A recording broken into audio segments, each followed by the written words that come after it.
аз не вярвах, че ще ми се случи наистина да го имам този първи албум с Петър Ралчев и Георги Янев. Това ми беше наистина мечта от ученичка.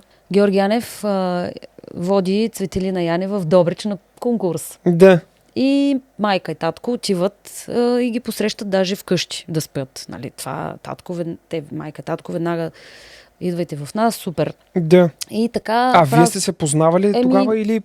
Те са познавали, колко да са познали. Аз просто ги свързах и Георгиянев и семейството отидоха вкъщи да спят. Може би тогава така се запознаха. Сега татко и майка, къде да ги познаят чак толкова Георги Янев, ама ние всички ги познаваме. Все пак, това е по-скоро интересно. Радостта беше голяма, че ще спят вкъщи даже.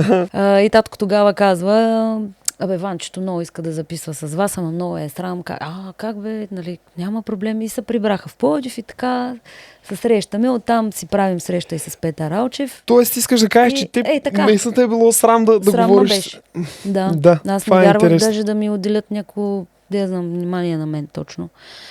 И така се започна. И аз когато разбрах, че ще правя...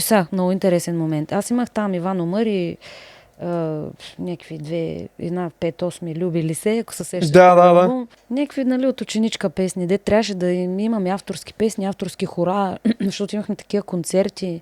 В музикалното имаше такива форуми, правиха за авторство, да мотивират да творим. Като разбрах, че ще стане работата с Петър Ралчев и Георги Янев и се започна едно мислене на песни.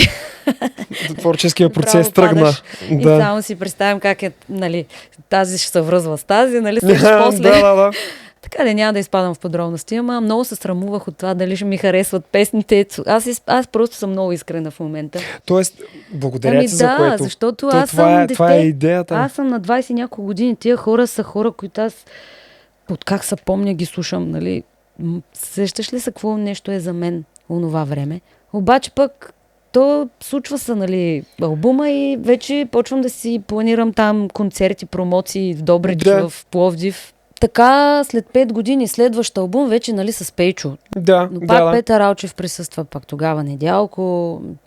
Аз винаги съм мечтала да правя музика и тези хора, когато са част от тази музика, как да го кажа сега, да го обърна в думи. Не аз да кажа какво трябва да се изсвири, как трябва да звучи, пак как трябва да стане. Напротив, искам да ги оставя те да бъдат това, което са. Аз точно това исках да питам. Всъщност ти предполагам, че заради уважението, респекта, който си имала и имаш към тях, на теб ти е било тотално окей да оставиш всичко в техни ръце. То винаги е било така. Интересен ли ти е бил резултата, като да чуеш? Разбира се. Взискателна ли си много? Мен това ми е много интересно. Дали, примерно, защото срамта е да ги извикаш, но после като почнат да правят, сега тук това отсвир, промени го малко, не ми харесва това. Никога не мога да кажа на Пейо, така искам аранжимент, или на Петър Ралчев, там отсвира, не така, ми така. Не.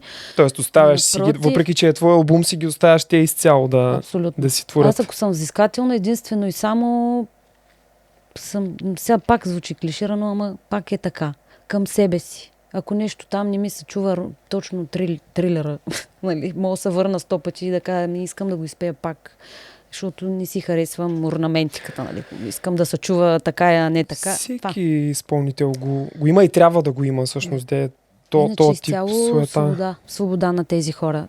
Аз затова искам с тях. Точно защото искам те да присъстват в...